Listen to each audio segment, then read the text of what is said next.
Good Wednesday evening. Happy Valentine's Day and welcome to the NCWLIFE Evening News. I'm Grant Olson.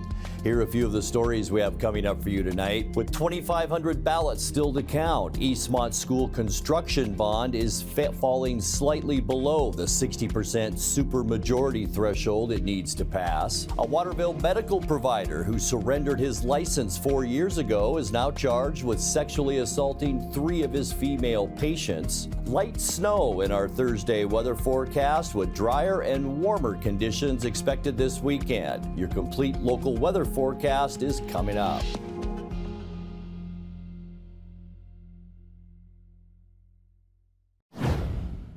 4 confirmed cases of pertussis linked to a school outbreak have been confirmed by the Chelan-Douglas Health District. Pertussis, or whooping cough, is an easily spreadable illness that begins with cold-like symptoms and then develops into a bad cough. Whooping cough is spread through large respiratory droplets, and the most effective measure against infection is routine vaccination. The health district did not identify which school the outbreak was linked to, but representatives from both Wenatchee and Eastmont school districts said they'd not been notified of any whooping cough cases. The health district said they're continuing their investigation and working with school officials, local health care providers, and the Washington State Department of Health to respond to the outbreak. Eastmont School construction bond is falling slightly below the 60% supermajority threshold it needs to pass. Election night results show that 58.83% of voters have approved the measure. So far, there are 3,342 yes votes and 2,339 no votes. Eastmont Superintendent Becky Berg told NCWLIFE News this morning that while they aren't at 60%, there is a lot to hope for. Of course, I'm not thrilled that we haven't broken the 60% supermajority ceiling yet, but I'm pretty thrilled with the agreement in our community. 58.83% is a very good message to the district that we're supported and that people are hearing that there's a need and seeing the need for buildings. So I'm pretty thrilled with that. I must admit I'm on pins and needles until 4:30 today, until we get another batch of votes counted. So we have not given up hope. There are an estimated 2,500 ballots left to count, with more results out tonight. And Douglas County Auditor Thad Duvall said he thinks about 80% of the remaining ballots will be for the Eastmont bond. The 90-day period before the Wenatchee School Board can make their final decision on the closure of Columbia Elementary School has begun. Columbia parents and staff returned to the district office last night to share their thoughts with the school board during their regular meeting, all speaking against the closure. On Monday, district officials presented their written analysis to the board that explained what the district would look like with consolidated elementary schools. The 90-day period will include 2 public hearings at Wenatchee High School on March 21st and April 18th. The board is scheduled to make their final decision before the school closure on May 14th, exactly 1 month before summer break. State Representative Keith Gaynor of the 12th District won a victory this week in the legislature as his bill to help pay for backcountry rescues passed the House unanimously. Gaynor's bill would create a grant program to help fund search and rescue teams, many of which are volunteer organizations. Groups like Chelan County Mountain Rescue saw a record number of calls for help last year from hikers and climbers who became injured or disoriented in remote areas. The bill now goes to the State Senate. When we come back, Chelan County Public Works took to Facebook this morning to share its frustration over illegal dumping taking place in an area along Winesap Road in Manson. And a rent stabilization bill cleared the Washington House of Representatives on Tuesday, offering a 7% yearly cap on rent increases. I'm Grant Olson, and you're watching the NCWLIFE Evening News. A ductless unit from Carrier can keep anyone comfortable. Take Shelly, for instance. She finds me time in her new attic-turned-home gym. And with her Carrier ductless unit, the temperature is always perfect, no matter how intense her workout gets. Carrier. Total comfort, totally happy. Turn to the experts, Carrier and Alpine Air. Heat and air, call Alpine Air. It's cold outside and time to make sure your loved ones are safe and secure at home during the cold months ahead. Aging in Adult Care has low-cost, in-home care options for seniors, adults with disabilities, and for caregivers assisting relatives or friends. Services like housekeeping, personal care, and home-delivered meals can make such a difference for you or someone you know. These services and more are available by calling Aging in Adult Care's offices at 1-800-572-4459. The Lake Chelan Chamber of Commerce presents Wonders of Wooden Avenue. Welcome to the newest and funnest fashion boutique on Wooden, featuring mountain chic clothing and men's footwear from UGG, Brixton, Sorel, and Free People. Walk on into the Tiffany Blue Building on the second block of Wooden and check it out. It is nearly impossible to describe what you'll find in Lush Life. It's an eclectic collection of items from around the world. See it for yourself at the corner of Wooden and Emerson. Wonders of Wooden Avenue, North Central Washington's premier shopping district. Shoot, I think I left my keys in the kitchen. Can you grab them? Yep. Find them? What's this? It's a locking bag. It keeps Grandma's medication safe. But I could just take it. Well, for one thing, it locks. And if it were gone, I know there's a problem. Huh. Well played. Help prevent opioid misuse before it starts. Visit getthefactsrx.com. A Waterville medical provider who surrendered his license 4 years ago is now charged with sexually assaulting 3 of his female patients. On Tuesday, the Office of Washington Attorney General Bob Ferguson charged 72-year-old Eldon Lineweber in Douglas County Superior Court with 2 counts of second-degree rape, 1 count of third-degree rape, and 1 count of indecent liberties. State prosecutors say Lineweber, who worked as a physician assistant, fondled and sexually assaulted 3 female patients in his care between 2012 and 2019 and offered narcotics in exchange for their compliance. He's already pleaded guilty to lying to the FBI in a federal investigation into alleged fraud and overprescription of narcotics, and he's now serving probation. The Attorney General's office says the rape allegations arose through that investigation. Lineweber must make his first appearance in court on March 4th.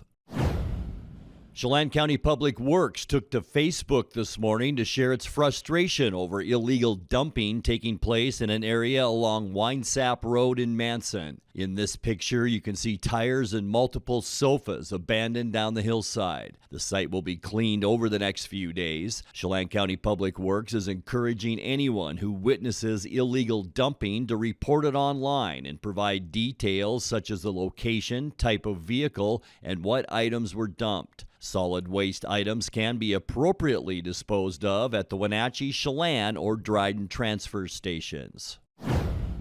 A rent stabilization bill cleared the Washington House of Representatives on Tuesday, offering a 7% yearly cap on rent increases. The Democrat proposal also limits late fees that can be charged by landlords and prohibits rent increases within the first year after signing a tenant moves in. The bill passed to the Senate on a 54-43 party line vote. House Republicans say the bill would only make rent increases inevitable and could tighten the state's housing supply.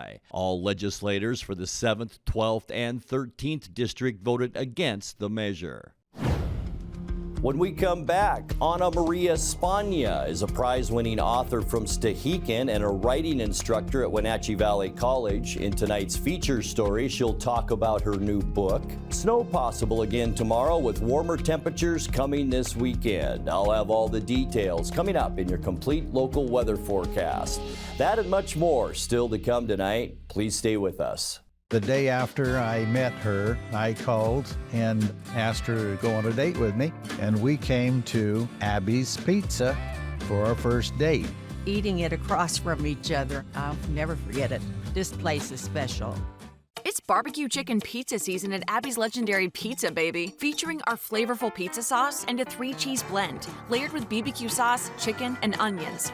Order your hot and fresh feast now at abbys.com. A legendary pizza tradition. Now there are even more reasons to meet at the Pybus Market. outdoor dining and tastings, the fabulous farmers market, Saturday artisans on the concourse, and your favorites all week long. No matter the reason, it's always time to meet at the Pybus Market. Pybus Market, where community meets. Around here, Jack Frost nips more than just your nose. That's why people here drive Honda. Dependable all-wheel drive with traction control, with heated steering wheel and seats to keep Jack Frost off your seat, which will make it very happy. And since it's no fun to fill up in this weather, isn't it cool that Honda is known for legendary fuel efficiency? Great deals are here now, and so is Mr. Frost. So see your Inland Northwest Honda dealer today.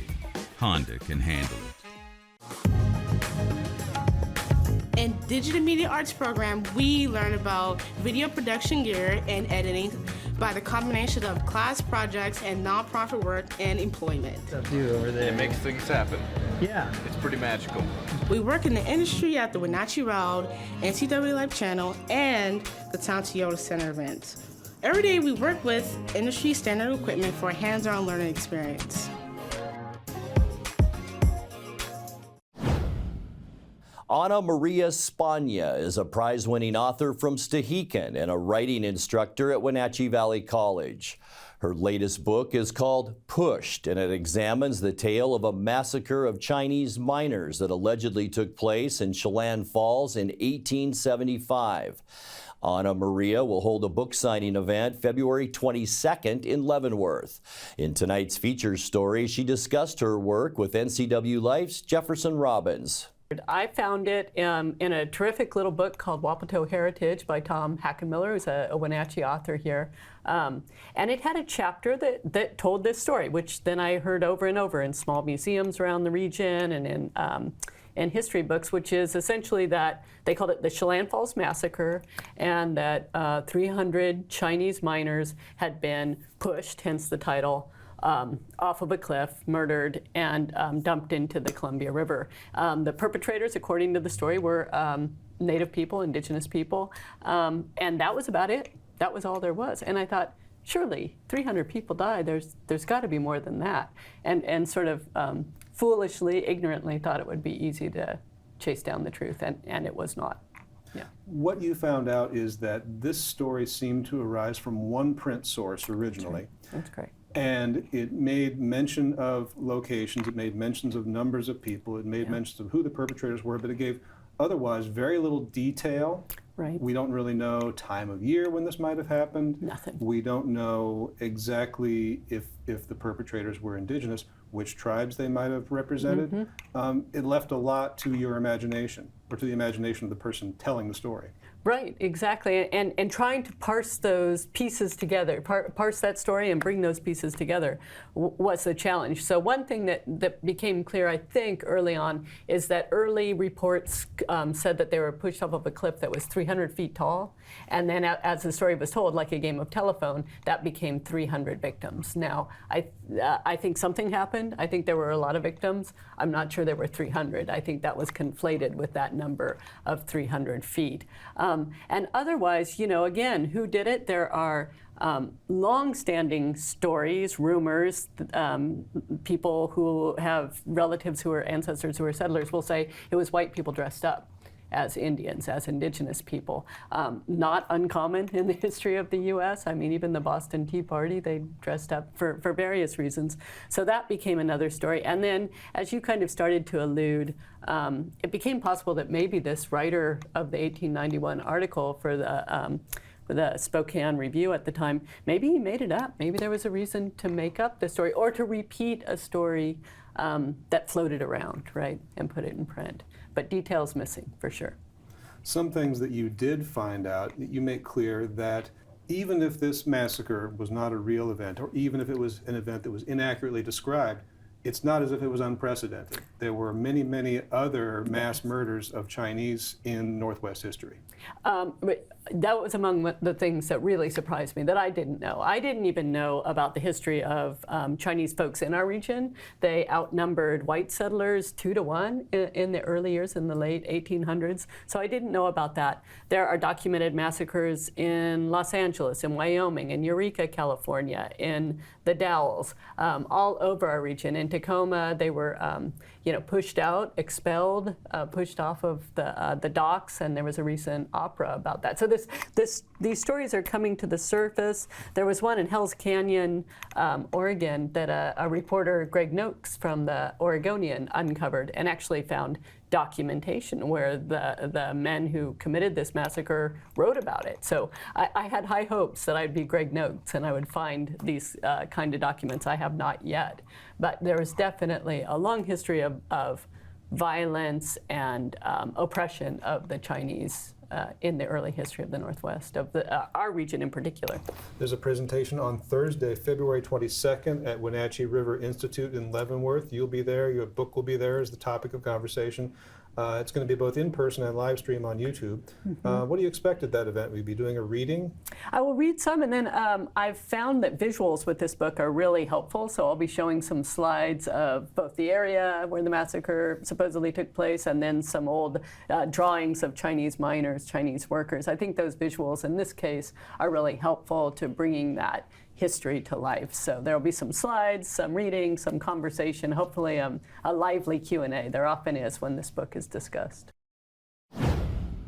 Time now for a check of your North Central Washington weather forecast. Hope you had a great midweek Wednesday. Not bad out there. It was noticeably cooler, and we had a lot of clouds. And this afternoon, middle of the afternoon, some darker clouds began to roll in. Beautiful shot, though, from our Hay Canyon Sky-Fi Tower camera, looking down at our friends up in Kashmir. And we're all going to see those cooler temperatures continue with some snow in the forecast. We talked about it last night. I think most of the heaviest snow will stay south of I-90. So we're talking Yakima, probably down into the Tri-Cities, over into the Pullman area. But still, Wenatchee, 1 inch possible, Chelan an inch, Stevens Pass about 1 to 2 inches. And it looks like the heavier snow will stay down in southwestern Washington. But I still think we could see by tomorrow 1 to 3 inches here in the Wenatchee area. And that snow should develop during our evening hours. Also some breezy winds, a concern, especially over in the Columbia Basin, 20 to 25 mile an hour winds. In Wenatchee, we'll be closer to about 10 miles an hour. Didn't have much wind to speak of today. And then up in Omak, also some strong winds, 20 to 25 miles an hour. That's possible tonight and into your Thursday. All right, today's high temperature, we got up to 37, so it cooled down. There's no doubt about that. 41 is where we should be for this time of year. Our record high, look at that, 62 degrees, and that was set back in 2015. We started the day at 36, and we warmed up 1 whole degree today. That's because that cold front moved in, and it just kept our temperatures steady throughout the day. 27 was our normal overnight low, and our record low, 10 degrees, set in 1995. Sunrise this morning, 7:08, and the sunset time is now at 5:22. Taking a look at your Thursday temperatures, cooler, that's for sure. We could see some snow throughout our morning hours and then scattered snow showers in the afternoon. 36 for Moses Lake and Ephrata, 35 in Quincy, 33 for you folks in Ellensburg, 34 in Wenatchee, and 32 the afternoon high temperature tomorrow in Leavenworth. So after several days in the 40s, it's going to feel awfully chilly out there tomorrow. Tonight, here's why we're picking up that light snow. This area of low pressure bringing a lot of clouds and that snow into Washington state. We'll see a 60% chance of it continuing tonight and into our overnight hours. For Thursday, this is your morning commute, folks, so be prepared for a little bit of light snow, maybe some slippery driving conditions.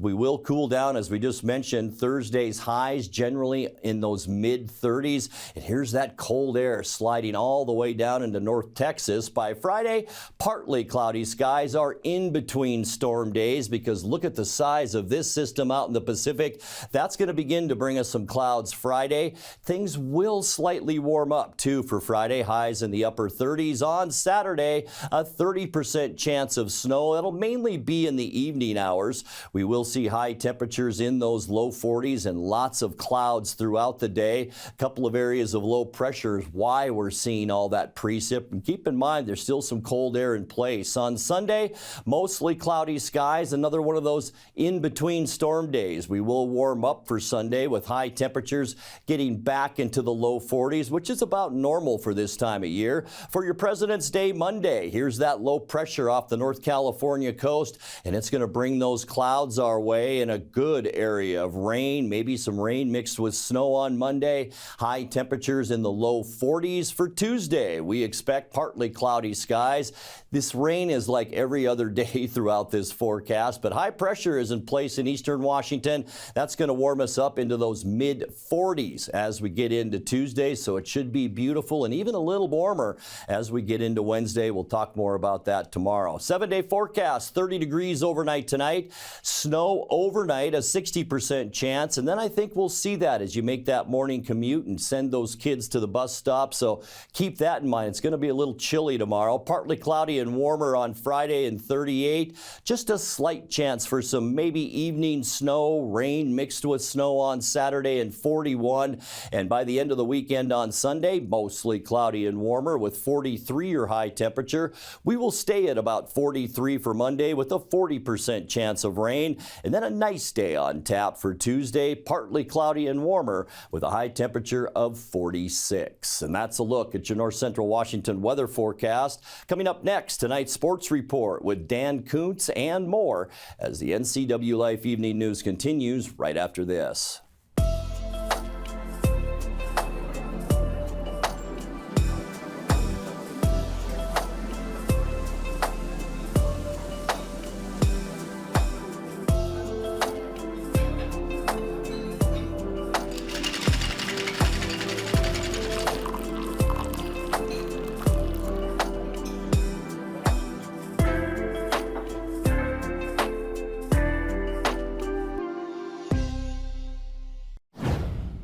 It was Tater time last night in New York. Thomas Tater scored the only goal in a shootout, and the Seattle Kraken's 3-game losing streak comes to an end. They beat the Islanders last night. The final was 2-1. Matty Beniers scored the only goal in regulation. Philip Grubauer made 26 saves, and again, now we have a winning streak. Looking for a drop pass, nothing there. Meanwhile, Beniers is back on his feet and has a chance to skate in. Beniers scores! How about that for a turn of events? Matty Beniers gets crushed into the boards by Ryan Pulock. He's alone behind the play as a result, and he rips one past Sorokin to open the scoring. And Ryan Pulock couldn't do anything because Eberle had a hold of him, but you can see at the bottom of your screen, all of a sudden, Beniers is able to shake loose and very slow puck movement, lost in possession. And one of the things they've been working at is quick puck movement. There they go! It's Palmieri on the power play, and the Islanders tie it on the setup from Matt Barzal. In behind the net, and Barzal steals the puck from Larson, and then the quick pass out there, and Palmieri smart enough to get to the front of the net. Watch, he's going to move this puck. Barzal's going to have it, and look at Palmieri. He didn't hesitate, didn't wait, got right back to the front of the net. Second shooter for the Islanders, Horvat. 2 for 4 this season. Comes in with speed, throws the brakes on off the knob of the stick of Grubauer. Again, try to go up on the high on the far side. And we watch Horvat again, and CB had an angle, and very good shooter. Just his second attempt of the season. Shooting from there. Tatar in, good move, open net, and he scores. Tatar, a nifty player, slows himself down. There's the fake, and got Sorokin to bite on it. Got to score on this one. Matt does when he goes backhand or high glove. Islanders need a goal.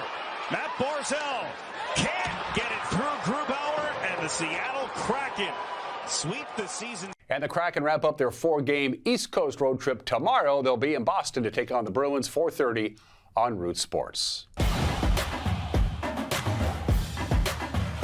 10 different Eastmont Wildcats scored, led by Andy Hobson's 14 points. No problems for the Wildcats last night in their home gym. They eliminated the Moses Lake Mavericks 71-40 in round 1 of the Columbia Basin Big 9 District 6 4A boys tournament. No good this time. It was Tice Miller with it. Here's Ruffins now on a breakaway. One-handed jam. Good. Side, it's Ruffins. Down low, Whitehall kicks it back out. Luke Gale's going to put up the 3. Good. Or I should say, yes, Grady Walker, and he's got 5 to lead all Mavericks. Llewellyn, far side wing, hounded there by Wiltbank. Top of the key, Hobson. Now on the near side, Luke Gale. Gale in a little bit of trouble now on the near side wing. Nice move by Ruffins to the basket. Nicely done. Good. Beautiful. Partially blocked. Back the other way come the Wildcats. Here's Llewellyn. One-handed pass to Whitehall. Back to Llewellyn. Moses Lake staying man-to-man. Luke Gale, nice fake. Up and in with the left hand. Good. Eastmont with this big lead. Here's Jackson West down low to Snyder. Back out west. He's going to put up the shot for 3. Good. He's dribbling and just going to let it go. And it looks like this is going to be our final score, folks. Eastmont 71 and Moses Lake 40 will be our final. And Eastmont, the Wildcats, move on in the District 6 tournament and will host a game right here on Thursday night. Okay, let's look ahead real quick, Coach, to Thursday night. Sunnyside looks like they were taking care of business against Eisenhower. You split with Sunnyside during the year in 2 pretty close games. You both won at home. What are you expecting out of another Sunnyside matchup? You know, sometimes what makes a team really difficult to defend is that kind of team never gives up. And they take that shot clock a lot of times down to 10 seconds or below. And so they wear you out defensively. And we just got to find a way to dictate our tempo, and hopefully we can do that defensively. On the other side of the bracket, as you already know, Sunnyside eliminated Eisenhower. So Eisenhower and Moses Lake, their seasons come to an end. Eastmont and Eisenhower will do battle tomorrow night. Just like we had last night, we'll have it for you on our Facebook page. We'll take to Facebook right around 6 o'clock. It'll air here on the NCWLIFE channel on a 1-hour tape delay basis at 7 o'clock. Tomorrow from East Wenatchee. That was the boys' side of the bracket. On the girls' side of the bracket, West Valley eliminated Sunnyside in a big way, 72-42. Bit of a slugfest, but Moses Lake got by Eisenhower, 39-32. So Sunnyside and Eisenhower, they're done. Moses Lake and West Valley will do battle in round 2. That'll be Friday at 6 o'clock in Yakima, the gateway to Wapato. In the District 5 and 6 2A boys, both local teams lost. Ephrata drops one to Sela, and Ellensburg by just a point as their season comes to an end as East Valley knocks off the Bulldogs. So it'll be Sela and East Valley in that bracket Thursday at 6 o'clock. Tonight, Ellensburg, which has not lost a basketball game in about 3 years, will go for the District 6 championship tonight. They take on their rivals from Prosser. That's at 7 o'clock in Ellensburg. And on the other side of that bracket, it'll be Ephrata and Sela at 6 o'clock tonight. Don't forget about Wenatchee Wild Hockey. They're going to be in Seattle, well, Kent actually, to take on the Thunderbirds. That is at 7:05 is when they drop the puck. We'll have highlights of that game tomorrow. And congratulations to the newly minted head girls soccer coach of the Eastmont Wildcats. His name is Matthew Kimmel. He's been with the program for about 7-8 years. He coached at Quincy before that. He will take over the girls soccer team at Eastmont. Congratulations, Coach. And that's sports. And that will do it for our newscast tonight. For more news from around North Central Washington, you can find us at ncwlife.com, on our social media channels, or on our mobile app for iPhone and Android. And remember, if you see news happening, we'd like to hear from you. Email us at news@ncwlife.com or call 888-6295. I'm Grant Olson. Thanks so much for being with us, and have a great night.